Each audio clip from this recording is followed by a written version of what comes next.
Hi. I don't know if I'm just losing it or what, but these days, this week, seem to be getting more and more entertaining. Let me tell you about the couple of things that happened today. First of all, in committee, we heard a bill, House Bill 405, that actually will affect a lot of you, and you might want to weigh in on it.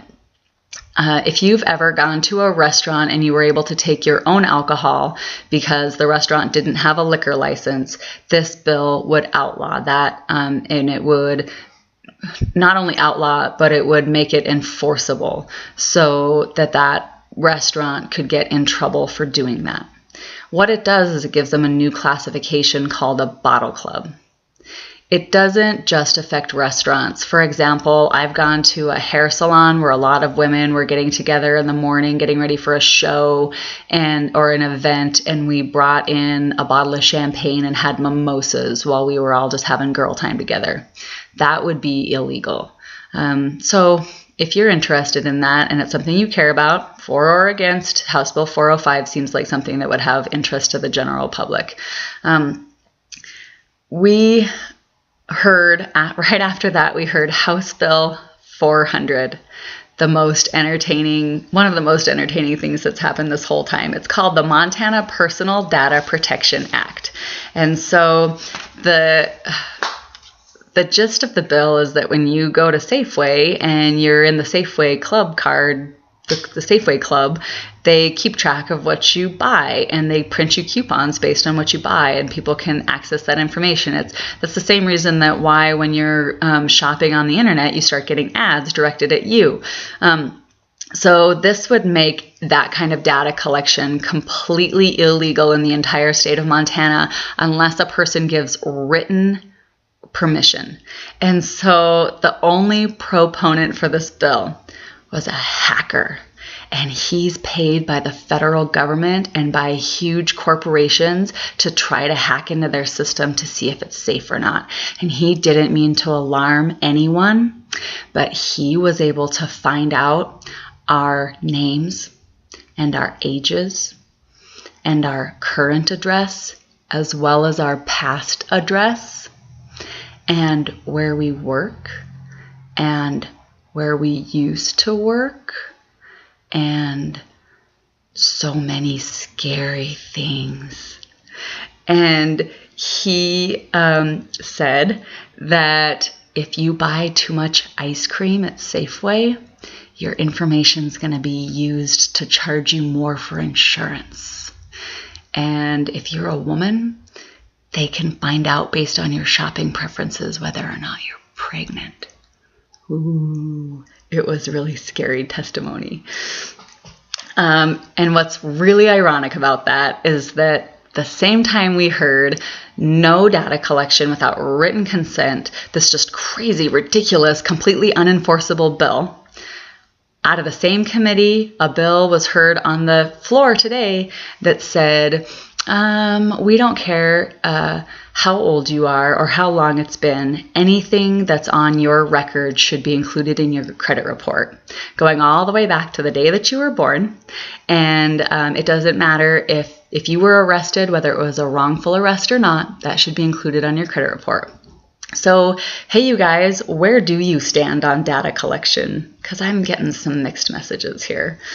Like I said, just so entertaining. And in addition, about this data bill, the sponsor of the bill on one of the very first days of the floor stood up and said, I'm going to vote for this bill because it takes so much out of the Montana Code, and I promised my constituents that I would remove language from the Montana Code. We have way too many laws.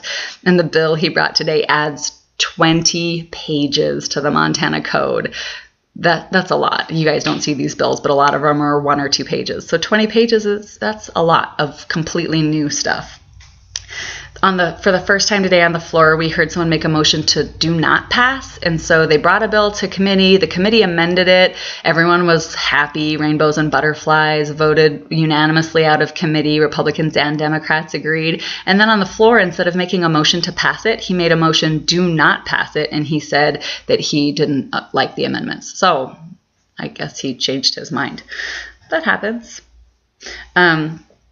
House Bill 277 was a bill that asked us to put on the ballot whether or not Montanans want to change the term limits. Right now, you can spend 8 years in the House of Representatives and 8 years in the Senate. Why anyone would want to is beyond me. So a total of 16 years. And this bill wouldn't change anything. It would just put on the ballot to ask Montanans to vote whether or not we should keep the number at 16 years total, but allow someone to stay 16 years in the House of Representatives, or just mix it up some way other than 8 and 8.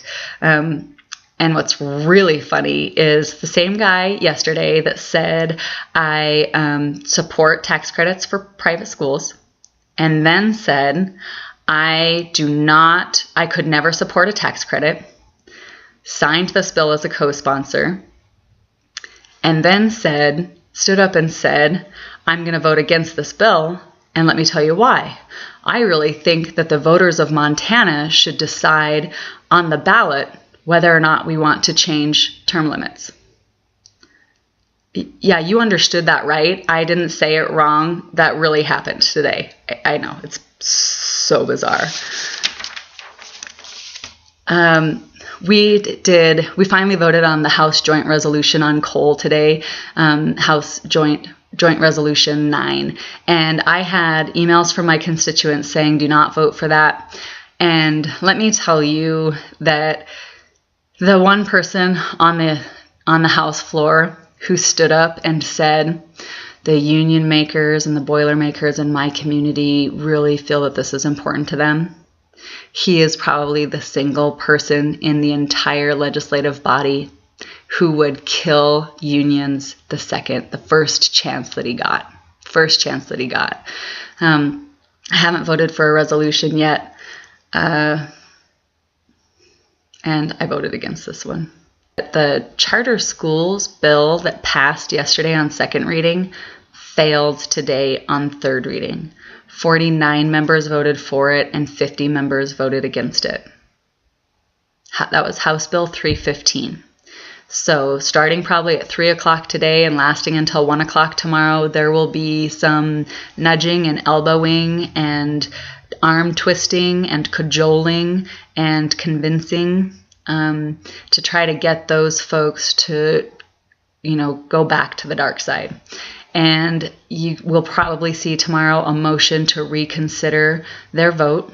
And so if that's something that's important to you, I recommend that you look at the vote from yesterday on second reading on House Bill 315.